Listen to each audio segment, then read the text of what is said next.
All right, welcome. In this video, we're going to talk through some equilibrium practice problems. This is from the equilibrium practice quiz number 2. And, feel free to fast forward and go around to whatever questions that you had questions about. Okay, so we're going to go through these in order. So question number 1, we've got this equilibrium system right here. And the first question is to write the Kp expression for this reaction. So whenever you're writing a K expression, it is products over reactants, coefficients become exponents, leave out solids and liquids. Since it's a Kp, I'm going to use the symbol P for pressure. So the partial pressure of CO, that's my product. I'm going to square it because of that 2 right there. And then on the bottom, I've got the partial pressure of CO2. And then I leave out the carbon because it's a solid. So solids and liquids are not included in our K expression. All right, and then now I've got some values here and I want to calculate the value of Kp. So whenever we do this, I always recommend using an ice chart. This is a good way to do these equilibrium calculations. It's a good problem solving strategy. So I'm going to set up my ice chart here. Boom, boom. Okay, there we go. And then first thing I'm going to do is I'm going to scribble out this column because my solid's not included in my K expression, so I'm going to ignore it. And then initially the gas pressure in the container is 4 atmospheres. It doesn't tell us which gas though, so let's go back and read the problem earlier. Initially you had solid carbon and CO2. So CO2 is the only gas present initially.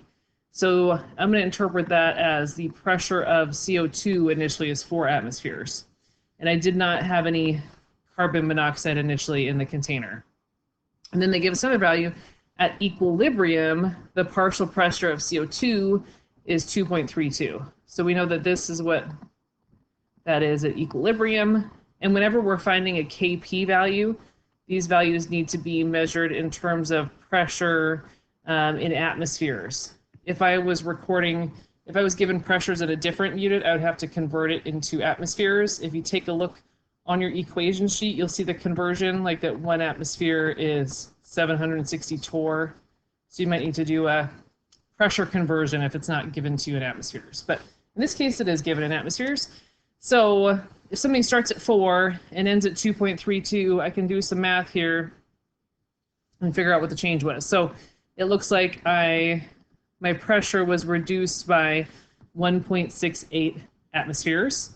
And then we know that the change rho is going to match the mole ratio, the coefficients here. So if this decreased by 1.68, this is going to increase by double that amount. So that times 2, that is 3.36. 3.36. And if you're wondering why that works, like how come the pressure ratio can match the mole ratio, you want to think back here to PV equals nRT. So in this reaction, the temperature is fixed, R is a constant, it's in a rigid container, which means the volume is fixed. So basically a pressure is kind of like, the pressure is like a measurement of how many moles of gas are in there. So if you're going to make, twice the moles of gas, it's also going to have twice the pressure in this scenario. So just want to make sure we're on the same page there. Okay, and then now we want to go and plug these into our K expression to actually solve for the value of K. So the top here is 3.36. Don't forget to square it. And then the bottom is 2.32. So you plug that in your calculator. I'm going to do that right now.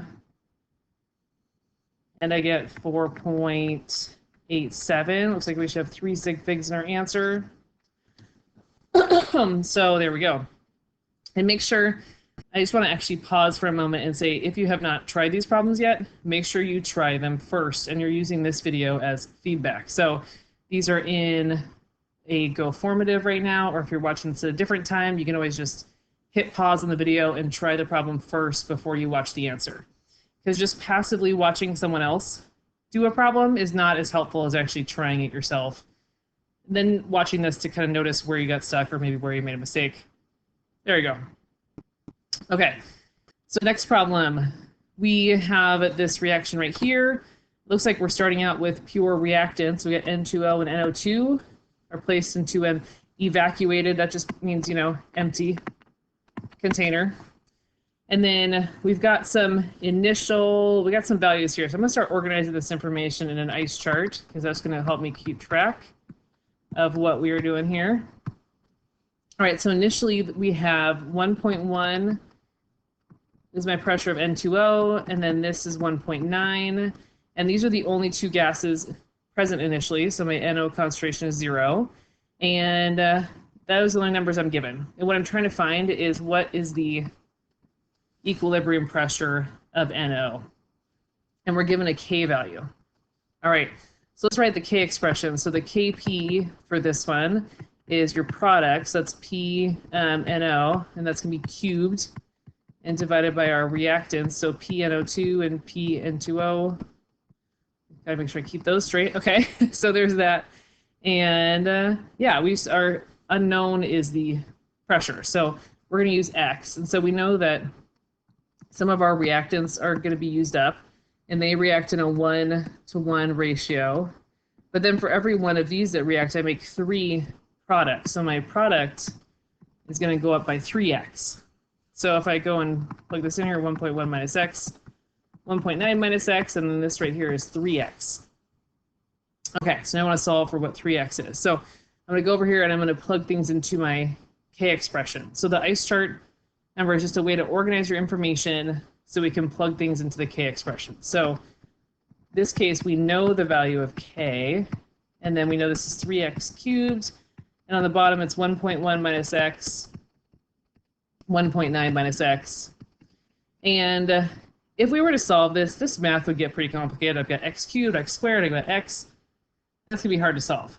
But luckily, when the K value is small, so when K is 3 orders of magnitude smaller than the initial amounts of your reactants, then we can make this x is small approximation, which is that 1.1 minus x is basically just going to be 1.1. Because x is such a tiny number, it's going to be insignificant. So 1.9 minus x is just basically 1.9. So that makes this math way easier. So this is just 3x cubed divided by 1.1 times 1.9. Wow, that made that easier. Okay. And then on the top here, when you cube it, don't forget to cube both values. So cube the 3. So 3 cubed is 27. A lot of people forget to do that. X cubed. And on the bottom, it's 1.1 times 1.9. So that bottom is 2.09. So now I'm running out of room. So I'm going to go over here to the side. So what we find here is that x is the cube root of 6.6 times 10 to the negative 6 times 2.09 divided by 27. By the way, if you were doing this on a test, you do not have to show every step of your math here. You could just have this set up and then like solve for x. That totally works. I just sometimes like to write it out, first of all, to show you what I'm doing, and also sometimes this helps me minimize errors here if I do that. So 2.09 times 6.6 e to the negative 6 divided by 27, and then I want to take the cube root of it, and I end up with 0.00. Let's see how many sig figs will I have.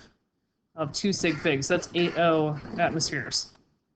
But then you want to make sure that you actually answer the question. The question is, what's the partial pressure of NO? So the pressure of NO is actually 3 times x. So I actually have to take this number and multiply it by 3. So the pressure is actually 0.024 atmospheres. So there we go. That's my answer. Sorry if that's a little messy. Okay. Let's look at this next one. This one is a Chatelier's principle here. And we're given this reaction. We have a positive delta H value here. So this one's endothermic. So I'm going to go in here and I'm going to add in some heat over here because my heat's behaving like a reactant because it's endo. And then I want to know which change would increase the amount of barium dioxide. So over here on the left. So let's think through this. So if we were to remove oxygen, that would be removing the product So the reaction would shift to the right. So if you're removing your product right here, the reaction is going to shift right to kind of replace whatever it is you removed from the reaction. Okay, so now let's think about the second scenario, adding barium oxide. So you initially might think, okay, if I add product, it's going to shift to the left to use up that extra product. But be careful, this is actually a solid. So since your solid's not part of your equilibrium expression, adding solid will not affect the equilibrium. So this is actually going to have no impact. Adding helium gas to the vessel. So this also is going to have no impact. And you might think, well, wait, adding helium, won't that change the pressure? So won't that cause a pressure effect? Well, it doesn't change the partial pressures of any of the gases involved. So it's really about whether the partial pressure is affected. So like the partial pressure of oxygen gas, if you add some more helium into the vessel, it's not going to affect the partial pressure of oxygen. So changing the volume, however, would change the partial pressure. So adding in what we call an inert gas that's not, involved in the reaction, it's going to have no impact. Lowering the temperature. Okay, so if I lower the temperature, remember it's endothermic, so heat's like a reactant, then it will shift to the left to form more reactant. So this one will cause a shift to the left. So to go back and answer the question, which one change will increase the amount of BaO2, which is a reactant? The answer is going to be this one. Okay. Here's a multiple choice one. This is a Le Chatelier principle. And so which of the reactions will shift to the right when the pressure is increased? So the trick here is when you're looking at gaseous systems involving gases, is if the pressure is increased, it will shift to the side with fewer moles of gas. If the pressure is decreased, it will shift to the side with more moles of gas.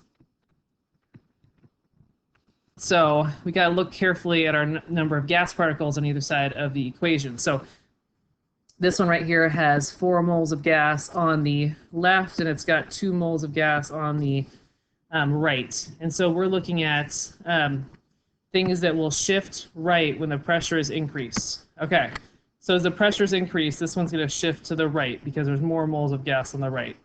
All right, so this one is a yes.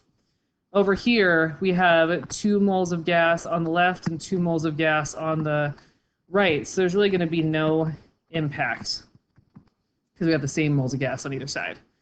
Down here, we've got 1 mole of gas on the left, and we have 0 moles of gas on the right. So when we increase the pressure, this one will shift to the right because the right has fewer moles of gas.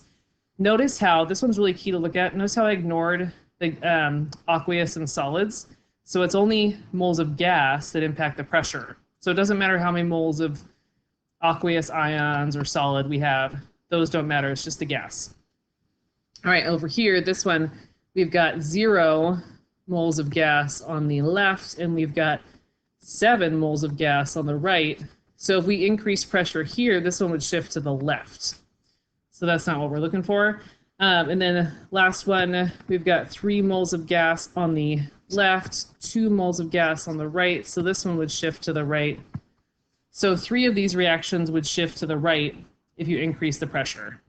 This one would have no impact, and then this one would shift the opposite direction. It would actually go to the left.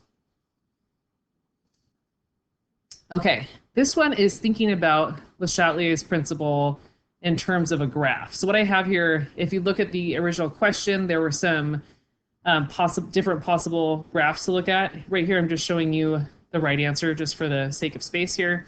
And what you want to think about what's happening is you've got a system here that is at equilibrium. And then you go along and you dump in some extra chlorine gas, which is a product of this reaction. Remember, you've got 2 reactions happening. You've got the forward reaction, and the forward reaction, the rate of the forward reaction is going to be proportional to the concentration of your reactant, PCl5. And then you also have a reverse reaction happening, and the rate of that reverse reaction is going to be proportional to the concentrations of these two products. So why I'm mentioning that is we want to know what's going to happen to the rate of the reverse reaction when we add Cl2. So if we inject some amount of Cl2 at some given time point, what we're going to see is we're increasing the concentration of Cl2. We're going to see a dramatic increase in the rate. So all of a sudden, boom, this reverse reaction is going to get a lot faster. And so now the reverse reaction is proceeding faster. So you've got some of these products turning into reactants. And as these reactants get used up, the rate is going to slow back down.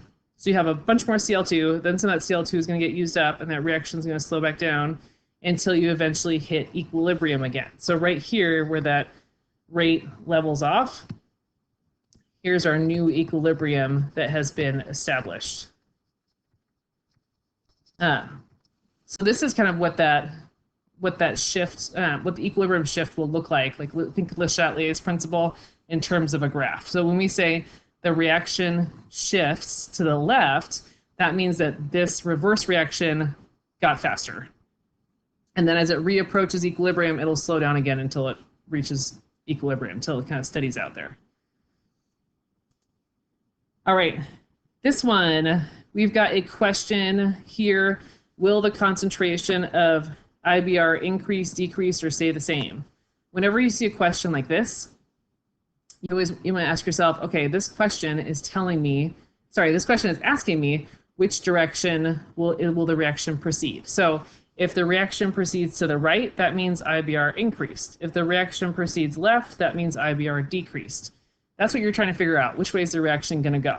And there's kind of two possibilities for solving a problem like that. One is it could be a Le Chatelier's principle type question.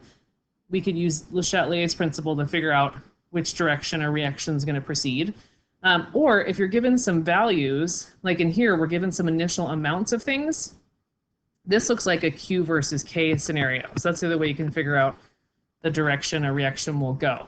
So if you think Q versus K, remember the way you solve for Q is the same way you solve for K. You're just plugging in the initial amounts. So when we solve for Q, it would be my concentration of IBR squared divided by my iodine and bromine concentration. We just would be plugging in the initial amounts. So looks like we've got 1 liter container and they give us moles. So remember, molarity is moles per liter. So it looks like our IBR2 concentration is 2 molar. I gotta square that. And then my iodine is 1 molar, and so is my bromine. Okay. So 2 squared is 4. So it looks like Q is equal to 4, K is equal to 50.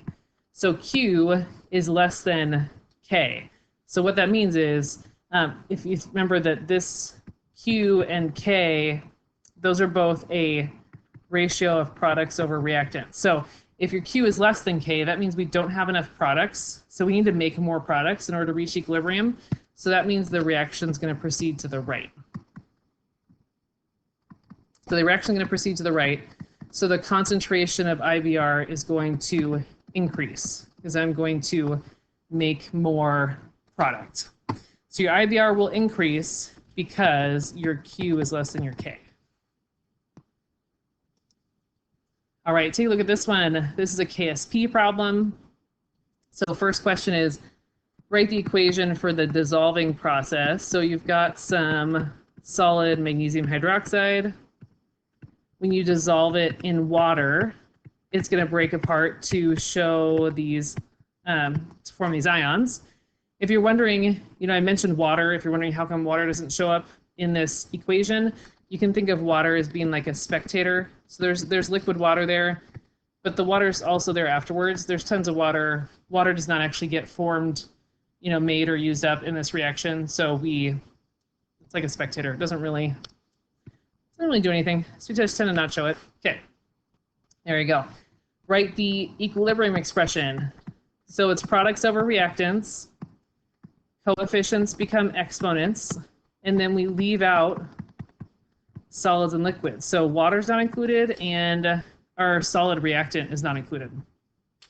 All right, so to find the molar solubility, I'm going to set up an ice chart. So our molar solubility is basically what is the value of X when we set up an ice chart. So I'm just going to write right underneath here.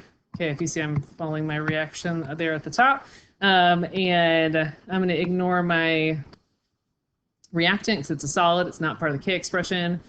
And I'm dissolving this substance in pure water. So, because nothing else is mentioned here. So I'm dissolving it in water. So that means my initial concentration of ions in the water is 0.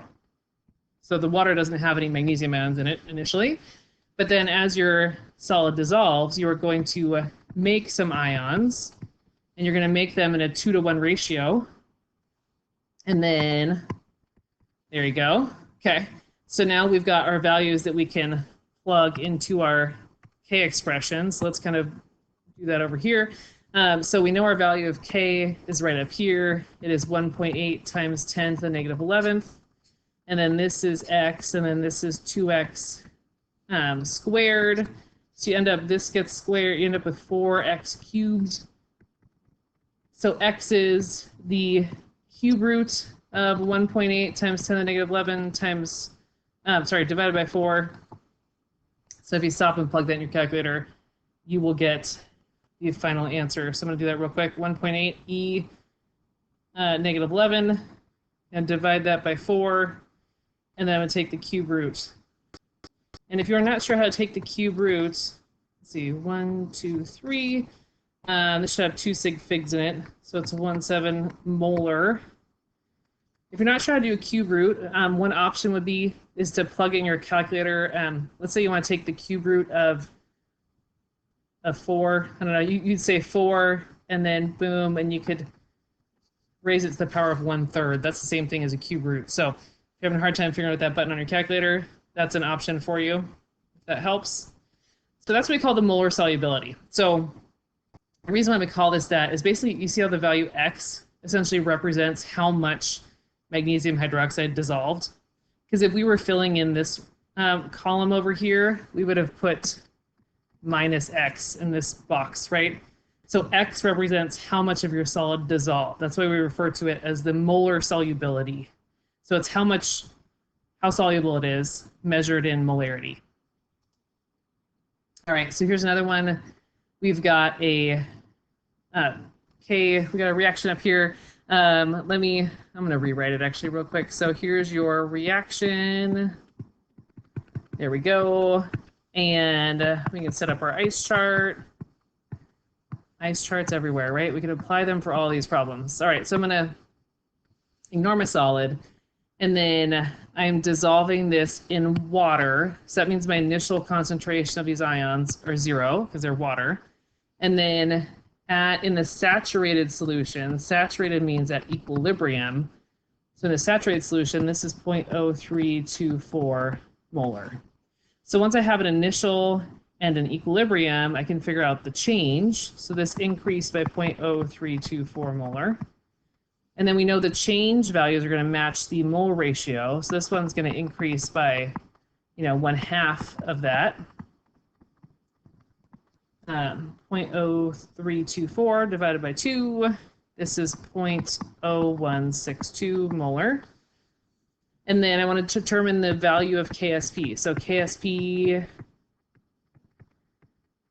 we just write our K expression, which again is products over reactants. Coefficients become exponents, and you leave out solids and liquids. Okay, so the lead is 0.0162. The chlorine's 0.0324. Don't forget to square it. 0.0324. And you can leave a note for me in the comments if I've made any math errors here, because I'm doing this on the fly. Okay, 1, 2, 3, 4, 5, 10 to the negative 5th. And notice that the K value is unitless. Even though you might think it should be molarity cubed, it's not. The K values are unitless by definition. All right. So here's another one. We got another KSP. We're going to be good at these. So let's set up your ice chart again. So you've got your solid copper hydroxide. It's forming copper ions and hydroxide ions. Let's set up our ice chart. I'm going to ignore my solid. Okay. And the key thing here is we're calculating molar solubility, just like we did earlier. So that's the value of X. But we're not dissolving it in pure water. We're dissolving it into a solution that already contains some common ions. So sodium hydroxide, it's a soluble ionic compound. So when you put it in water, it's making sodium ions and hydroxide ions. And oh, look, there's hydroxide ions here as well. So what that means, if you're putting this in a solution that's 0.3 molar sodium hydroxide, that means that initially there's already 0.3 molar hydroxide ions present in the solution. There's no copper ions though. Okay, and then you put your copper hydroxide in there. Some of it's going to dissolve, and it's going to dissolve in a 2-to-1 ratio here. So then we're going to fill out the rest of our ice chart, and then we're going to go and put it in our K expression. So our, KSP is your products. Your coefficients become exponents, and we leave out the reactant because it's a solid. So your KSP is 3.6 times 10 to the negative 13. Copper is X. This is 0.3 plus 2X. The nice thing here that going to make this math a lot easier is that we can do our X is small approximation. So because K is such a small number, we can assume that X, that change here, is really insignificant. So 0.3 plus 2X is just 0.3. And let me write out off here to the side what we mean by that. Since K is really small, X is also going to be very small. It's going to be something like along the lines of this right here. So 0.3 plus 0.000001 is basically just 0.3. So that's what we mean there by that X is small approximation. So 3.6 times 10 negative 13. So then this math actually ends up being pretty easy. You're just doing 3.6 E13 negative, and then you're dividing it by 0.3 squared. So you end up with X is 4 times 10 to the negative 12. So this is not very soluble, and we'll notice that when there's a common ion, it tends to decrease the solubility of that ionic compound that you're trying to dissolve. All right, I think this is the last one here. Which of these salts is the most soluble in water? So you just want to think back to what these KSPs represent. So they represent the K value for this dissolving reaction. And so the larger the K value, the more favorable this reaction is, the more products you form. So that means the more soluble it is. Okay, I'll write out a generic version. So the generic version here is we got some solid XY, and you're breaking apart into form these ions right here. So the more favorable that forward reaction is, the more it dissolves. So the more soluble it is. So the one with the larger K value is going to be more soluble. So of these ones, one of the largest K values are barium sulfate. So that's the most soluble of all these. All right, and that was it. So hopefully this helps. Remember, you can always pause and go back and rewind and watch certain questions. All right, thanks.